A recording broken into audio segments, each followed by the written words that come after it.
April 3rd. Dr. Strauss showed me how to keep the TV turned low so now I can sleep. I don't hear a thing, and I still don't understand what it says. A few times I play it over in the morning to find out what I learned when I was sleeping, and I don't think so.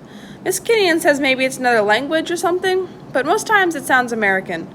It talks so faster than even Miss Gold, who was my teacher in 6th grade, and I remember she talked so fast I couldn't understand her.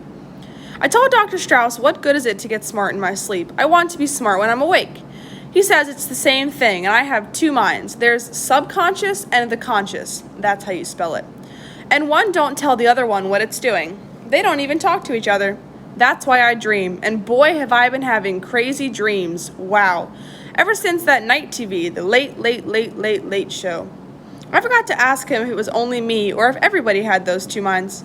I just looked up the word in the dictionary Dr. Strauss gave me. The word is subconscious, adjective, of the nature of mental operations yet not present in consciousness, as subconscious conflict of desires. There's more, but I still don't know what it means. This isn't a very good dictionary for dumb people like me.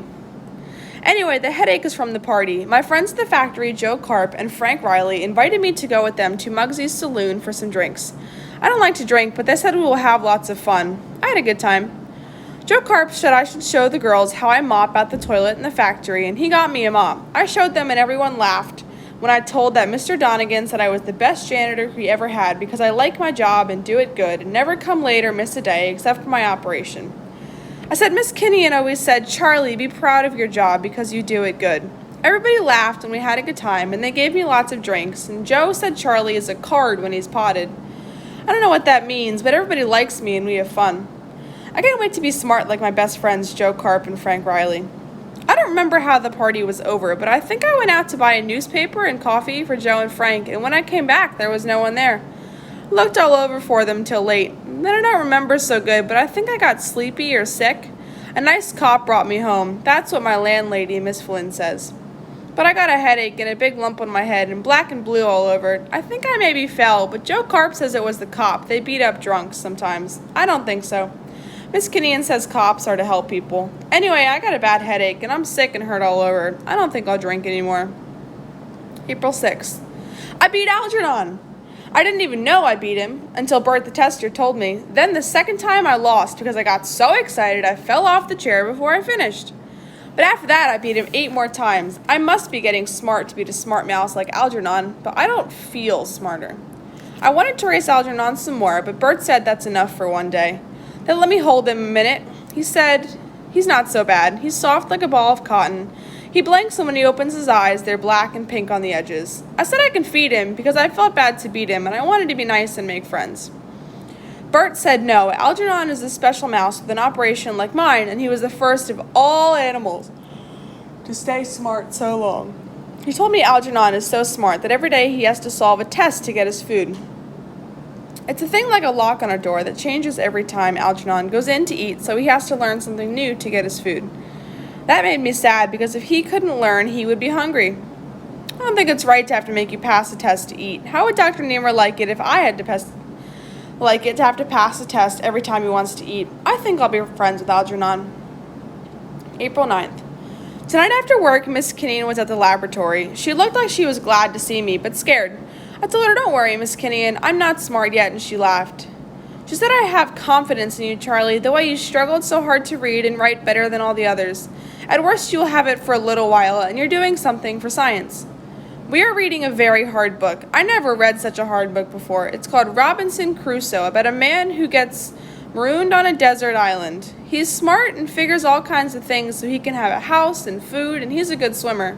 Only I feel sorry because he's all alone and has no friends. But I think there must be somebody else on the island because there's a picture with his funny umbrella looking at footprints. I hope he gets a friend and not be lonely. April 10th. Miss Kinnian tells me to spell better. She says look at a word and close your eyes and say it over and over until you remember. I have lots of trouble with through that you say through, and enough and tough that you don't say anew and to, and you've got to say enough and tough. That's how I used to write it before I started to get smart. I'm confused, but Miss Kinnian says there's no reason in spelling. April 14th. Finished Robinson Crusoe. I want to find out more about what happens to him, but Miss Kinnian says that's all there is. Why? Miss Kinnian says I'm learning fast. She says she read some of the progress reports and she looked at me kind of funny. She says I'm a fine person and I'll show them all. I asked her why. She said never mind, but I shouldn't feel bad if I found out that everybody isn't nice like I think. She said for a person who God gave so little, you've done more than a lot of people with brains they never even used. I said all my friends are smart people, but they're good. They like me and they never did anything that wasn't nice. Then she got something in her eye and she had to run out to the ladies' room. April 16th. Today, I learned the comma. This is a comma, a period with a tail. Miss Kinnian says it's important because it makes writing better. She said somebody could lose a lot of money if a comma isn't in the right place. I don't have any money and I don't see how a comma keeps you from losing it. But she says everybody uses commas, so I'll use them too. April 17th. I used the comma wrong. It's punctuation. Miss Kinnian told me to look up long words in the dictionary to learn to spell them. I said, what's the difference if you can read it anyway? She said it's part of your education, so now on I'll look up all the words I'm not sure how to spell. It takes a long time to write that way, but I think I'm remembering. I only have to look up once, and after that I get it right away. Anyway, that's how come I got the word punctuation right. It's that way in the dictionary. Miss Kinnian says a period is a punctuation too, and there are lots of other marks to learn. I told her I thought all the periods had to have tails, but she said no.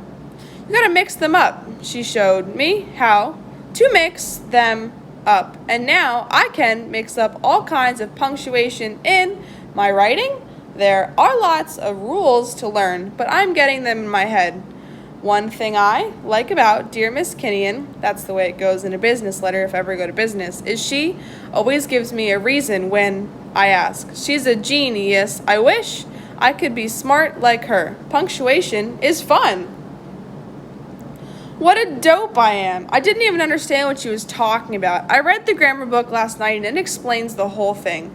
Then I saw it was the same way as Miss Kinnian was trying to tell me, but I didn't get it. I got up in the middle of the night and the whole thing straightened out in my mind. Miss Kinnian said that the TV working in my sleep helped out. She said I reached a plateau. That's like the flat top of a hill. And I figured out how punctuation worked. I read over all my old progress reports from the beginning. Boy, did I have crazy spelling and punctuation. I told Miss Kinnian I had to go over the pages and fix all the mistakes. She said, no, Charlie, Dr. Niemer wants them just as they are. That's why he let you keep them after they were photostated, to see your own progress. You're coming along fast, Charlie. That made me feel good. After the lesson, I went down and played with Algernon. We don't race anymore.